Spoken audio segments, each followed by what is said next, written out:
Para pemirsa, masih di Belajar Islam. Kita masih membahas mengenai problematika muslim minoritas. Nah tadi Pak Moksid meneruskan yang tadi, ya ada kontestasi tarik-menarik simbol misalkan di antara minoritas dan mayoritas, ya bahkan untuk daerah tertentu itu terjadi gitu, seperti tadi di Padang. Bisa diteruskan? Iya, itu akan terjadi di mana-mana, perebutan-perebutan identitas. Misalnya masjid Menara Kudus. Menara Kudus itu kan desainnya seperti pura di Bali.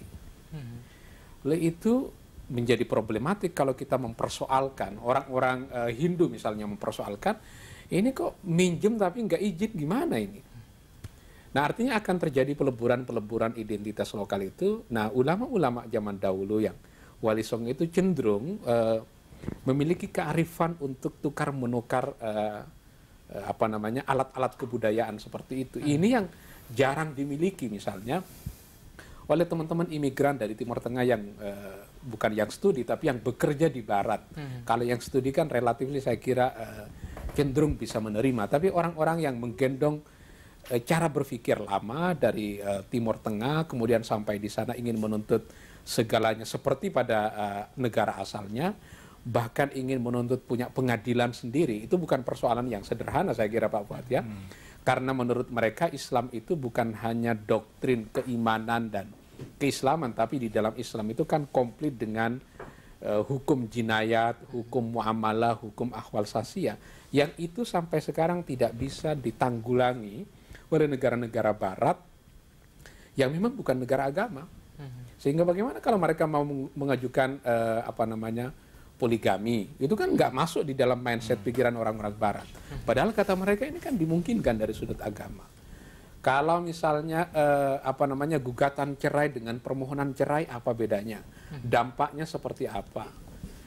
Sehingga mereka sebagai generasi yang awal itu memandang, wah kita berislamnya tidak kafan. Karena kita hanya berislam pada aspek ritual peribadatan seperti salat, puasa, haji. Tapi ahwal sahsiyah, kemudian muamalah dan jinayat itu bisa dipastikan tidak banyak bisa dilakukan karena tidak tersedia undang-undangnya, tidak tersedia pengadilannya, sehingga kalau ada masalah di bidang itu tidak bisa diajukan ke pengadilan. Itu tantangannya saya kira. Nah, Pak Fuad mungkin ingin menambahkan? Ya, sebetulnya beberapa negara Eropa seperti Austria sudah mulai memikirkan itu. Mereka membuat sekolah kayak teachers training, college, untuk mentraining guru-guru agama yang ada di sekolah-sekolah dan imam-imam masjid supaya lebih mengerti konteks keeropaan, konteks budaya, konteks politik, konteks sosialnya. Mereka punya negara membiayai lembaga pendidikan untuk mentraining imam-imam dan guru-guru. Saya kira ini langkah baik untuk menciptakan model keislaman yang lebih nyaman bagi mereka. Dan saya kira ini kalau berhasil, kita bisa memakai fikih yang mereka rumuskan untuk diri kita. Fikih yang bisa memberikan yang lebih sensitif terhadap minoritas yang ada di kita, Ahmadiyah, Syiah, dan seterusnya. Ini kan menarik ya, sebenarnya dakwah di Barat atau di negara-negara yang mayoritas non-muslim itu kan harusnya menampilkan Islam yang ramah, menampilkan Islam yang sangat bisa berbaur dengan kultur setempat. Tapi kan juga banyak yang tidak melakukan itu gitu, bahkan ya makanya terjadi aksi-aksi terorisme gitu di berbagai negara yang katanya dilakukan oleh teroris Islam gitu misalkan. Nah, saya ingin minta komentar dari Pak Moksid dan Pak Fuad sekaligus closing statement. Silahkan dari Pak Moksid dulu mungkin. Ya, pertama gini, memang Islam sekarang masih minoritas, tapi makin lama saya kira Pak Fuad akan berkembang menjadi di tengah. Orang-orang Barat ini kan makin lama makin enggan untuk punya anak, atau kalau toh punya anak makin terbatas, maksimal 2, 1. Sementara imigran dari Timur Tengah ini kan anaknya tanpa batas, bisa 6, bisa 7. Karena itu ke depan orang-orang Islam yang ada di Barat ini akan menjadi perebutan politik. Karena suara mereka itu akan cukup signifikan misalnya.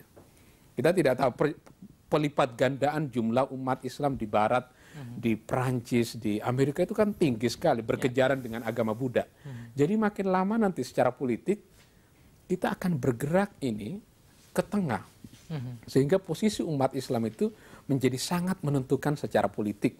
Makanya pertarungan-pertarungan di ranah politik itu nanti akan besar kemungkinan terjadi. Nah, ini yang saya kira kadang tidak difikirkan oleh itu perkembangan baik atau? Ya tergantung, bisa perkembangannya sangat positif. Orang yang memiliki cara pandang bahwa Islam harus menguasai dunia dengan gerak orang-orang Islam ke negara-negara Barat, negara-negara Skandinavia, di Australia, di negara-negara Afrika misalnya, ya makin lama akan makin besar sehingga Islam itu kembali, kan kira-kira begitu, akan kembali kepada masa kejayaan di masa lalu. Oke. Dari segi jumlah, tidak tahu dari sudut kualitasnya. Pak Fuad, silakan. Saya kira, saya pernah bicara dengan beberapa dari mereka dan membaca beberapa tulisan mereka. Mereka sangat yakin malah bahwa masa depan Islam ke depan itu tidak ada di negara-negara Muslim. Ada di Barat. Adanya itu di Barat. Oke. Karena mereka merasa, dan mereka saya kira merasakannya, mereka punya kebebasan yang dibutuhkan untuk mengembangkan tradisi keilmuan yang lebih mapan. Karena Sunni Syiah tidak ada lagi batas, karena masuk ke kelas yang sama, membaca buku yang sama, tidak ada pertanyaan dilarang diajukan. Kalau misalnya kalau belajar di pesantren kan tentu ada kitab-kitab yang khair mutabaroh yang nggak boleh dibaca.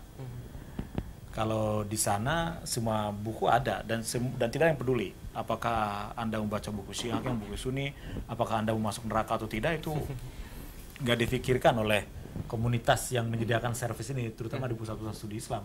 Dan mungkin perlu digarisbawahi, pusat-pusat studi Islam yang kemudian disebut gudang orientalis, itu sungguhnya menjadi tempat-tempat penyebaran informasi Islam. Karena mereka kalau ingin tahu Islam kemana? Ya ke pusat studi Islam, dan itu banyak sekali kitab, dan itu surga bagi mereka. Dan orang-orang yang kita sebut orientalis itu, sungguhnya mereka kemudian menjadi jubir Islam. Mereka banyak yang terlibat untuk menjelaskan Islam dengan cara lebih baik, karena mereka orang Barat. Ketika menjelaskan Islam, mereka dianggap lebih objektif karena mereka tetap Barat, tetap Kristen, tapi mereka memahami Islam dan lebih banyak menetralisir, lebih efektif ketika menetralisir isu-isu agama. Jadi saya kira jangan negatif lah melihat Barat, melihat orientalis, melihat Islam Barat, kasihan. Mereka oke, mereka lebih bahagia katanya. Oke. Oke, terima kasih Pak Fuad, terima kasih Pak Muksid. Ya masih banyak permasalahan atau semakin menarik pembahasan kita, tapi kita harus sampai di sini karena waktu juga yang memisahkan kita. Para pemirsa, saksikan terus Belajar Islam yang tayang setiap hari jam 8 sampai 9 malam di MNC Muslim channel 92. Bagi Anda yang ingin mengirimkan kritik dan saran, silahkan kirim ke Facebook dengan nama Belajar Islam atau Twitter @belajarislam_id. Sampai jumpa di lain kesempatan. Wabillahi taufiq wal hidayah. Wassalamualaikum warahmatullahi wabarakatuh. Assalamualaikum warahmatullahi wabarakatuh. Terima kasih.